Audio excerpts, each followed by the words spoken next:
श्री कृष्ण गोविंद हरे मुरारी, हे नाथ नारायण वासुदेव।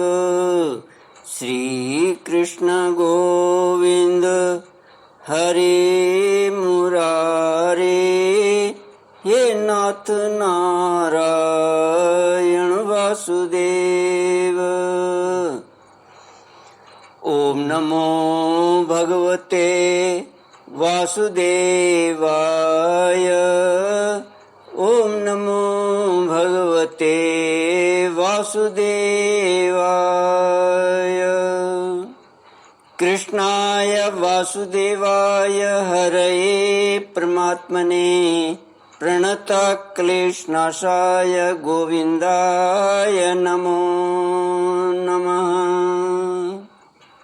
सच्चिदानन्दरूपाय विश्वोत्पत्त्यादिहेतवे तापत्रयविनाशाय श्रीकृष्णाय वयं नमः।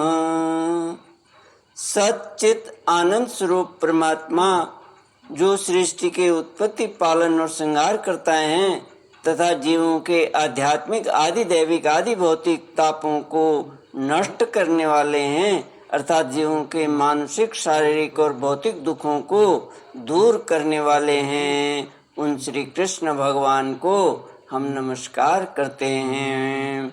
श्री कृष्ण गोविंद हरे मुरारी, हे नाथ नारायण वासुदेव।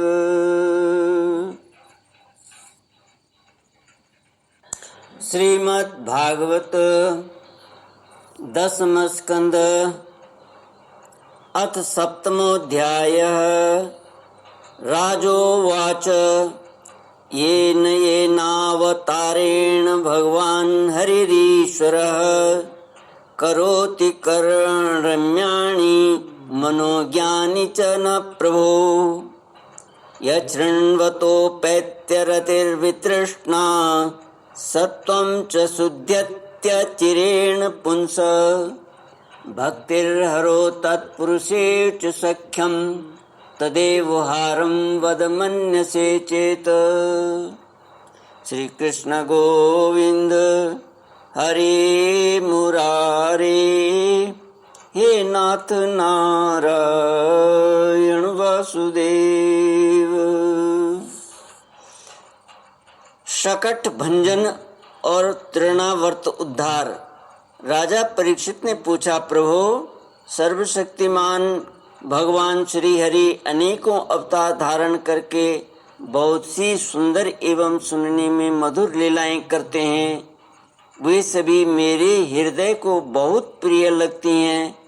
उनके श्रवण मात्र से भगवत संबंधी कथा से अरुचि और विविध विषयों की तृष्णा भाग जाती है। मनुष्य का अंतःकरण शीघ्र से शीघ्र शुद्ध हो जाता है। भगवान के चरणों में भक्ति और उनके भक्तजनों से प्रेम भी प्राप्त हो जाता है। यदि आप मुझे उनके श्रवण का अधिकारी समझते हो तो भगवान की उन्हीं मनोहर लीलाओं का वर्णन कीजिए।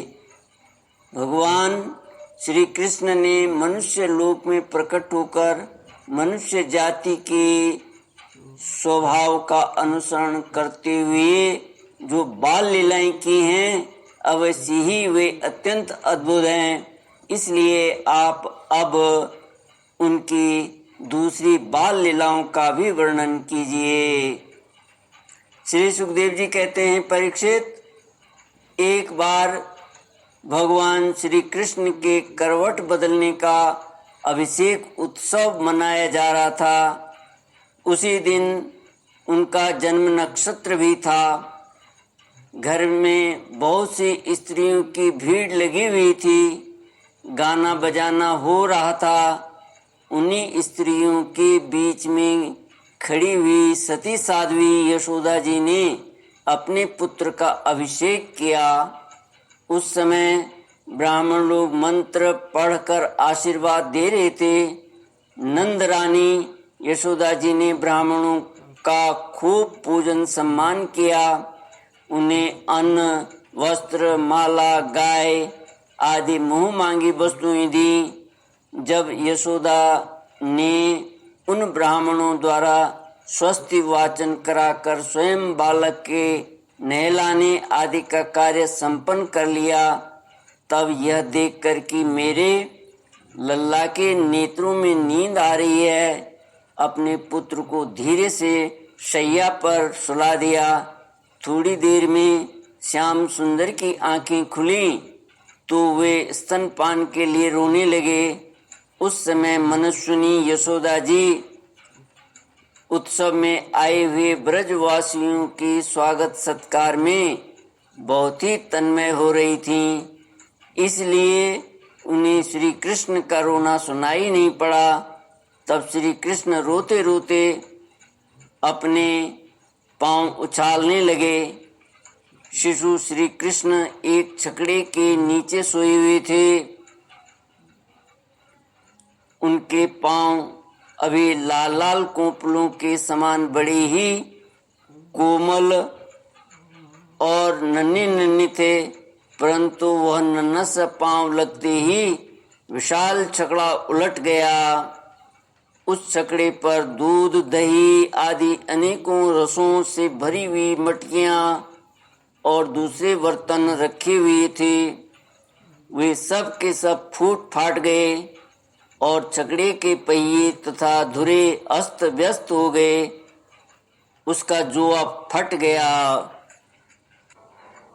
जो छकड़ा भगवान के पांव उछालने से उलट गया, उस संबंध में एक कथा है।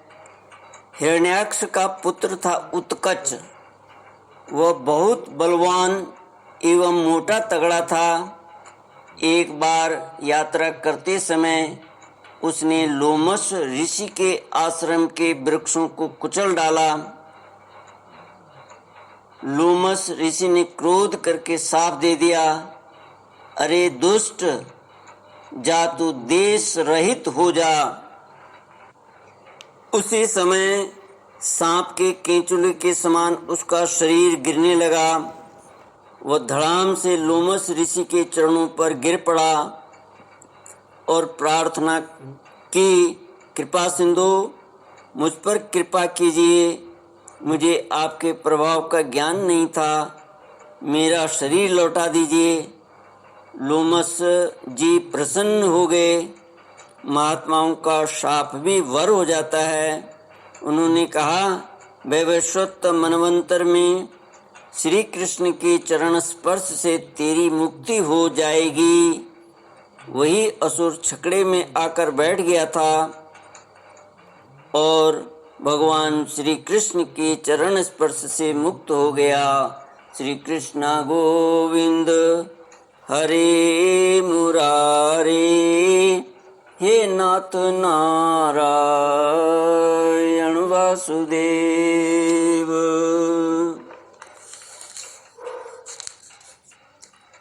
करवट बदलने से उत्सव में जितनी भी स्त्रियां आई हुई थीं, वे सब और यशोदा, रोहिणी, नंद बाबा और गोपगण इस विचित्र घटना को देखकर व्याकुल हो गए।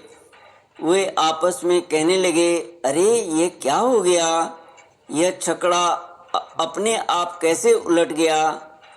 वे इसका कोई कारण निश्चित न कर सके। वहाँ खेलते हुए बालकों ने गोपों और गोपियों से कहा कि इस कृष्ण ने ही तो रोते रोते अपने पाँव की ठोकर से इसे उलट दिया है, इसमें कोई संदेह नहीं है। परंतु गोपियों ने उसे बालकों की बात मानकर उस पर विश्वास नहीं किया। ठीक ही है, वे गोप उस बालक के अनंत बल को नहीं जानते थे। यशोदा जी ने समझा कि यह किसी ग्रह आदि का उत्पात है, उन्होंने अपने रोते हुए लाडले लाल को गोद में लेकर ब्राह्मणों से वेद मंत्रों के द्वारा शांति पाठ कराया और फिर वे उसे स्तन पिलाने लगी। बलवान गोपों ने छकड़े को फिर सीधा कर दिया।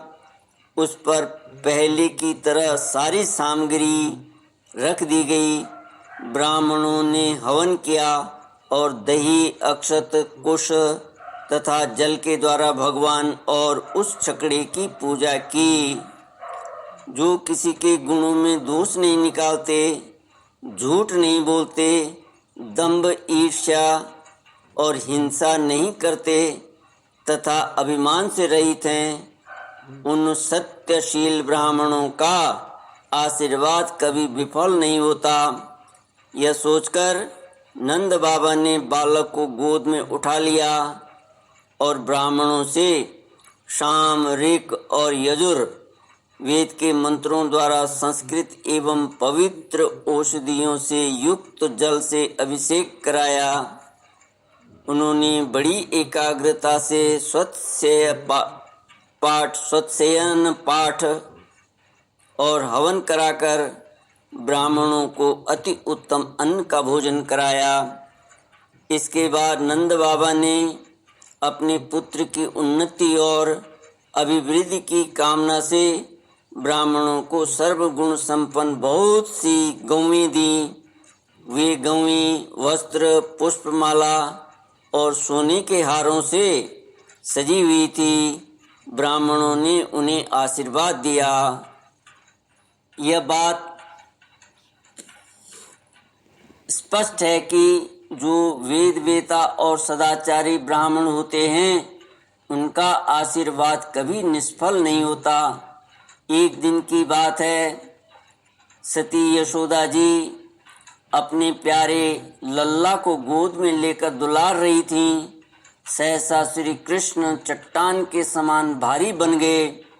वे उनका भार न सह सकीं। उन्होंने भार से पीड़ित होकर श्री कृष्ण को पृथ्वी पर बैठा दिया। इस नई घटना से वे अत्यंत चकित हो रही थीं। इसके बाद उन्होंने भगवान पुरुषोत्तम का स्मरण किया और घर के काम में लग गईं। श्री कृष्ण गोविंद हरे मुरारे, हे नाथ नारायण वासुदेव। ओम पूर्णमद पूर्णमिदं पूर्णात् पूर्णमुदच्यते पूर्णस्य पूर्णमादाय पूर्णमेवावशिष्यते। ओम शांति शांति शांति। हरि ओम श्री गुरुभ्यो नमः। हरि ओम।